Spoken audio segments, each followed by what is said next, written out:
Welcome friends to बिटोर classes. सो हम एक और वीडियो आपके लिए लेके आए हैं जो कि काफ़ी इम्पॉर्टेंट है एसएससी के मैथ्स के हिसाब से, और ये बाइलैंग्वेज है और ये इसमें बहुत सारे क्वेश्चंस हैं जो कि एग्ज़ाम में पूछे जाते हैं। प्लीज़ इस क्वेश्चन को आप ध्यान से पढ़ें और बहुत ही ध्यान से सीखें क्योंकि एग्ज़ाम के लिए ये बहुत इंपॉर्टेंट क्वेश्चंस हैं। तो चलिए इसे हम लोग सॉल्व करना स्टार्ट करते हैं। तो हमारा सवाल पहला ये है कि कॉस अल्फ़ा अगर 5/13 है जिसमें अल्फ़ा का वैल्यू 0 से बड़ा है और 90 से छोटा है, तो हमें कॉट अल्फ़ा और कॉसेक अल्फ़ा निकालना है। तो ये निकालने के लिए बहुत ज़्यादा दिक्कत नहीं है, लेकिन इनमें से तरीका बहुत सारा हो सकता है। तो कैसे इसको हम लोग सॉल्व कर सकते हैं, ठीक है। देखिए, सबसे पहले अगर आप एक ध्यान दीजिएगा, कॉट अल्फ़ा को हम लोग cos alpha by sine alpha निकाल सकते हैं और इसे 1/sin अल्फ़ा भी निकाल सकते हैं हम लोग। तो हम क्या कर सकते हैं कि अगर यहाँ से हम साइन अल्फ़ा निकाल लेते हैं और पुट कर देंगे तो हमारा आंसर आ जाएगा। अब साइन अल्फ़ा निकालने के बहुत सारे तरीके हैं, जैसे कि हमारे पास एक फार्मूला है sine square alpha plus cos square alpha equal to 1 होता है, हमें ये पता है, ठीक है। तो ये हो जाएगा आपका 25/169 इक्वल टू 1। अब आके इधर सब्ट्रैक्ट करेंगे तो ये हो जाएगा आपका 1 - 20/169, ये हो जाएगा आपका 144/169 जो कि साइन स्क्वायर अल्फ़ा के इक्वल है। तो साइन अल्फ़ा यहाँ से कितना हो जाएगा आपका 12/13। तो आप सिंपली यहाँ पे पुट कर लेंगे तो भी आंसर आ जाएगा। 5/13 हो गया कॉस अल्फ़ा, साइन अल्फ़ा हो गया 12/13, और ये उल्टा है तो बेसिकली 13/12 हो जाएगा। 13 कैंसिल, बचा 5/12 प्लस 13/12। तो अगर आप इसे ऐड करिएगा तो आ जाएगा 12, 5 + 13 18/12। ये हो जाएगा 2 टाइम में, ये कटेगा आपका 3 टाइम में, तो इसके बाद डिवाइड करेंगे 1.5 आ जाएगा।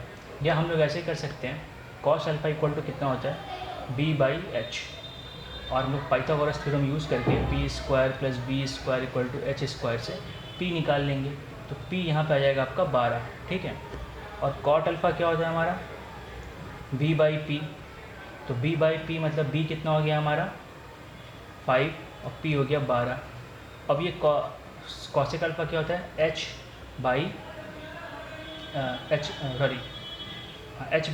तो हमारा h कितना है 13 और p कितना है 12। देखिए सेम चीज़ आ गया।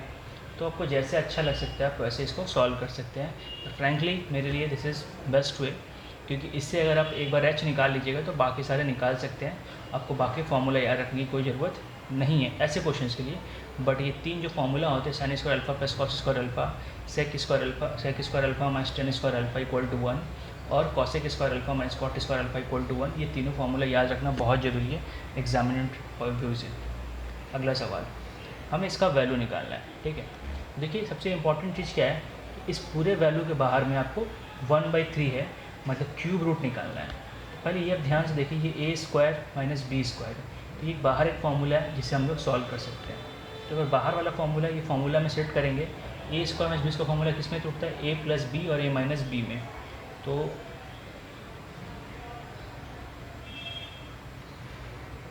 ये एक हो गया हमारा, और दूसरा हमारे पास हो गया 13.608 इंटू माइनस 13.392। अब जोड़े ये 10 10 10, ये आ जाएगा 27 इंटू, ये आएगा आपका 0.216, जिसके ऊपर आपके पास क्यूब रूट है। तो 27 का क्यूब रूट कितना हो गया 3, 216 किसका क्यूब है 6 का, और ये तो 0.6 हो गया, तो इसका आंसर हो गया आपका 1.8, ठीक है। तो इस तरीके से इस क्वेश्चन को हम लोग सॉल्व करते हैं। तो प्लीज़ ध्यान से इन सब चीज़ों को देखिए, ये बहुत ही सिंपल तरीका है जिससे आपको समझ में आएगा सवाल और सब सॉल्व कर सकते हैं, ठीक है। अब अगला सवाल, इसमें क्या है, देखिए बहुत सारे क्वेश्चंस मैं हिंदी में नहीं लिख रहा हूँ क्योंकि बहुत ही सिंपल क्वेश्चन है और इसकी हिंदी की ज़रूरत नहीं इसी कारण से, ठीक है। तो इसमें क्या है, LCM and HCF of numbers 28 और 48 इन द रेशियो। अब इसमें क्या होगा ना, बहुत लोग दिमाग लगाए रहेंगे, अच्छा ये सवाल कैसे सॉल्व होगा। अरे ये बहुत आसान सा सवाल है, इसलिए क्योंकि हमें इन दोनों नंबर का LCM निकाल लेना है और HCF निकाल लेना है, और उसके बाद इसे बस सॉल्व कर लेना है, ठीक है। तो अगर आप LCM निकालना आपको आता होगा तो ऐसे निकालेंगे हम लोग इस तरीके से। तो ये 4 ये 6, इसे फिर और कट सकते हैं 2 बार में 2 3, ठीक है। तो ये आपका 6, 12, ये 84, तो ये आ गया आपका 84 LCM। HCF कितना हो जाएगा इसका? लोएस्ट कॉमन फैक्टर, तो लोएस्ट कॉमन फैक्टर इसका क्या है? 14, 14 से ये भी कटेगा, 14 से ये भी कटेगा, तो हमें किसका किसका रेशियो चाहिए? LCM और HCF का। तो 84/14 दैट इज़ इक्वल टू कितना आ जाएगा आपका? 6:1। ठीक है, तो ऐसे इसको सॉल्व करेंगे। अगला क्वेश्चन है, what is the slope of a line parallel to the line passing through the points 6, -3 and 2, -1। ठीक है, तो इसमें बोला क्या गया है? दो लाइन हिंदी में पढ़ लेते हैं। 6, -3 और 2, -1 बिंदुओं के गुजरने वाली रेखा के समांतर रेखा की ढाल कितनी होगी? ठीक है, तो अगर सबसे पहला चीज़ ये बहुत इंपॉर्टेंट रखिए, स्लोप किसी भी लाइन का क्या होता है? अगर कोई लाइन 2 पॉइंट से गुजरती है तो उसका स्लोप होता है y2 - y1 x2 - x1। ठीक है, ये आपका ये x1 हो गया, ये y1 हो गया, ये x2 हो गया और ये आपका y2 हो गया। ठीक है, ये हमें पता है, ये स्लोप निकालने का तरीका है। लेकिन इंपॉर्टेंट चीज़ क्या है कि अगर दो लाइन आपस में समांतर होती है तो इनका, और मान लीजिए इसका स्लोप m1 है, इसका स्लोप m2 है, तो ये दोनों आपस में बराबर होती है। अगर दो लाइन आपस में परपेंडिकुलर हो या एक दूसरे पर लंब हो तो इसका स्लोप अगर m1 है और इसका स्लोप m2 है तो हमें m1 × m2 = -1 होता है। ठीक है, तो अगर हमें m1 पता होता तो m2 निकल जाता। ठीक है, इसी तरीके से तो हम इसका स्लोप निकाल लेते फॉर्मूला से। तो y2 मेरा -1 है, ये -y कितना आ गया? माइनस प्लस, तो 3, और x2 हमारा कितना है? 2, और x1 कितना है हमारा? 6, तो ऊपर कितना आ गया आपका? 2, और नीचे आ गया -4, तो ये कट के आ गया -1/2, तो -1/2 स्लोप हो गया। और जो जिस लाइन का पूछा गया है वो इस लाइन का पैरेलल है, मतलब समांतर है, दोनों का बराबर हो जाएगा। ठीक है, अगला question, out of a sum 640 a part was lent at 6% simple interest and the other at 9% simple interest. If the interest of the first part after 3 years is equal to the interest of the second part after 6 years, then what is the second part? 640 रुपये की राशि का एक भाग 6% की साधारण ब्याज की दर पर और दूसरा भाग 9% की साधारण ब्याज की दर पर उधार दिया जाता है। यदि 3 साल बाद पहले भाग का ब्याज 6 साल के बाद दूसरे भाग का ब्याज के बराबर है तो दूसरा भाग क्या है? तो इसे हम लोग कैसे सॉल्व करेंगे? ठीक है, तो हम लोग क्या करेंगे कि यहाँ पे मान लेंगे कि जो भाग, देखिए आप चाहे तो ऐसे मान सकते हैं कि एक भाग x है, दूसरा भाग 640 - x होगा, तो ये भाग को हम लोग 6% की दर से दे रहे हैं और ये भाग को हम लोग 9% की दर से दे रहे हैं। इसे कितने साल के लिए दिया गया है? 3 साल के लिए, 3 इयर्स के लिए, और सेकेंड पार्ट को 6 साल के लिए।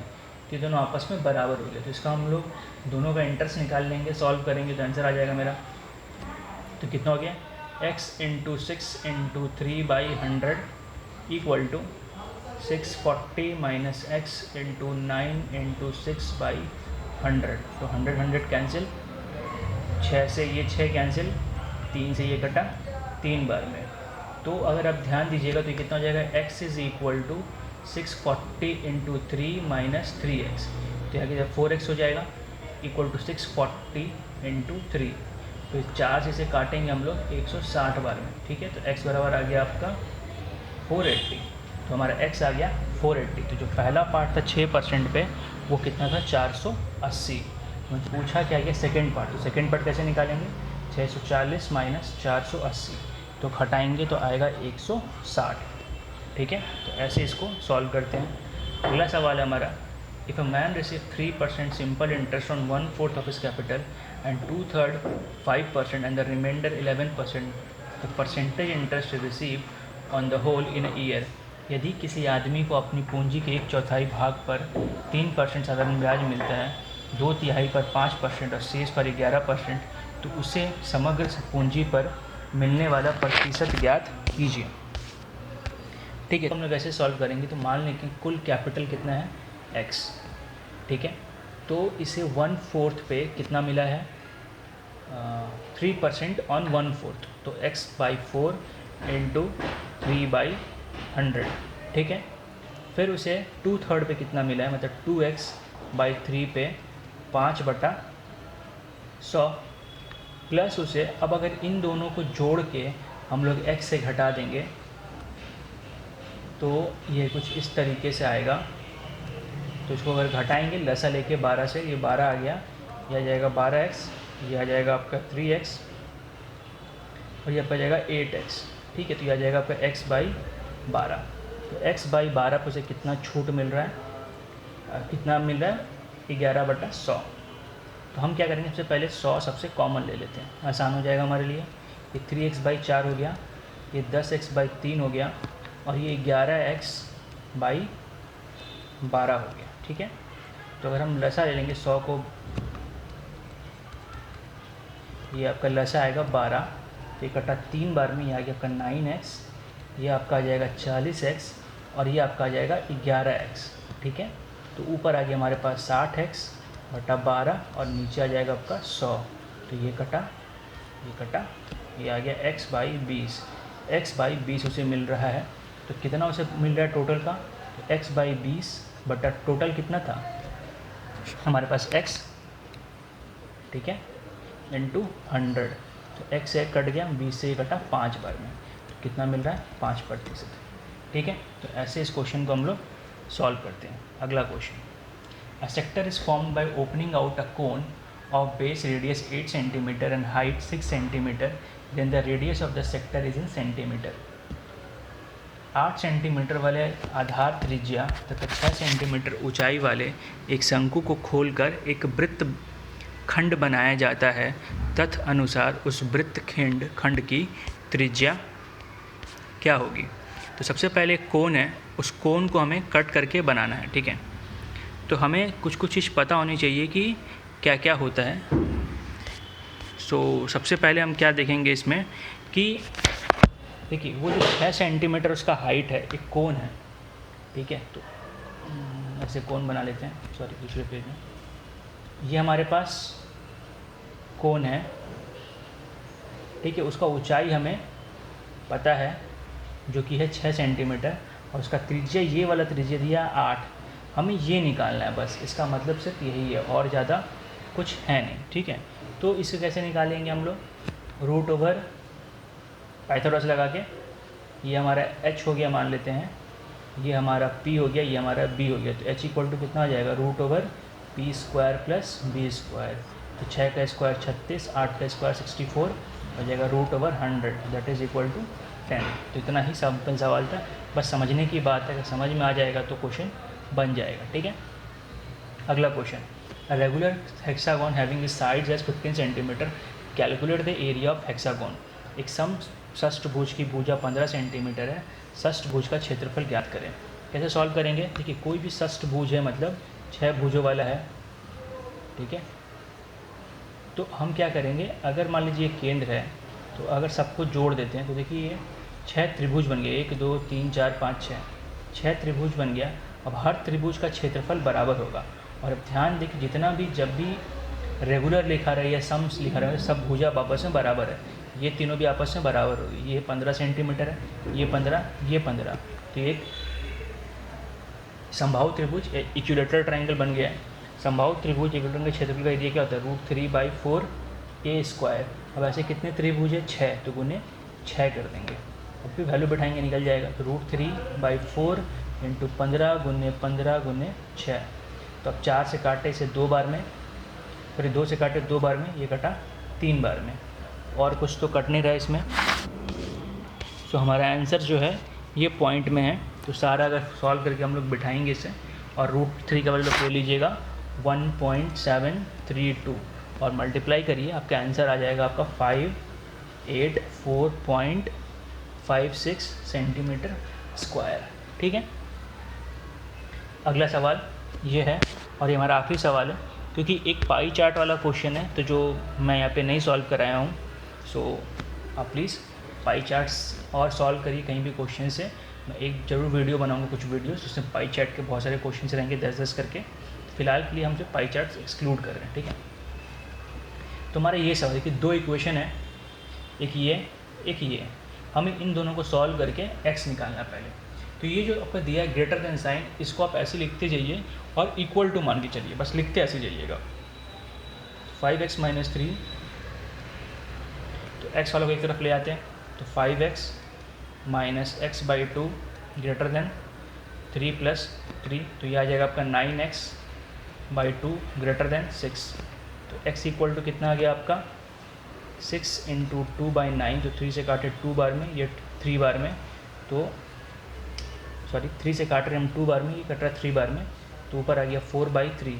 तो x greater than and equal to 4/3, ये पहला। इसका मतलब क्या हो कि x जो है चाहे तो 4/3 होगा या 4/3 से बड़ा होगा, ये पहला का वैल्यू आया सेकेंड केस में। तो ये हमारे पास 4x माइनस 2 लेस देन ये है, तो x को फिर इधर लाइए, 4x माइनस x, ये हो जाएगा 6 प्लस 2, ये हो जाएगा 3x, ये हो जाएगा आपका 8।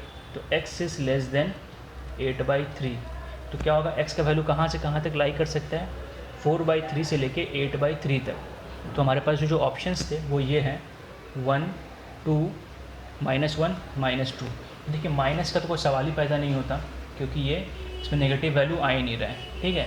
इसका वैल्यू कैसे होगा, 4/3 से लेके 8/3 तक कोई भी वैल्यू हो सकता है। 4/3 के बीच में कौन सा आएगा, 5/3, 6/3, 7/3, ठीक है। अब 1 मतलब क्या होगा, ऊपर नीचे दोनों बराबर होना चाहिए तभी तो कटेगा, तो किसी में बराबर नहीं दिख रहा है हमें, तो ये कटेगा नहीं, तो 1 भी एक्सक्लूड हो गया। बचा 2, देखिए 6/3 कितना आ रहा है 2, तो मतलब 2 इसका वैल्यू हो सकता है, तो यही इसका आंसर हो गया। तो ऐसे क्वेश्चन आपसे एग्ज़ाम में पूछे जाएंगे, सो प्लीज़ इन क्वेश्चंस को बहुत ध्यान से देखकर अच्छे से सॉल्व करें, ताकि आपके एग्ज़ाम्स के लिए प्रिपरेशन अच्छा हो पाए। सो अगर वीडियो अच्छा लगा हो तो प्लीज़ लाइक करें, कमेंट करें, शेयर करें अपने दोस्तों के साथ और सब्सक्राइब करें हमारे चैनल को, and please share with your friends. So thank you for watching and all the best for your exams friends.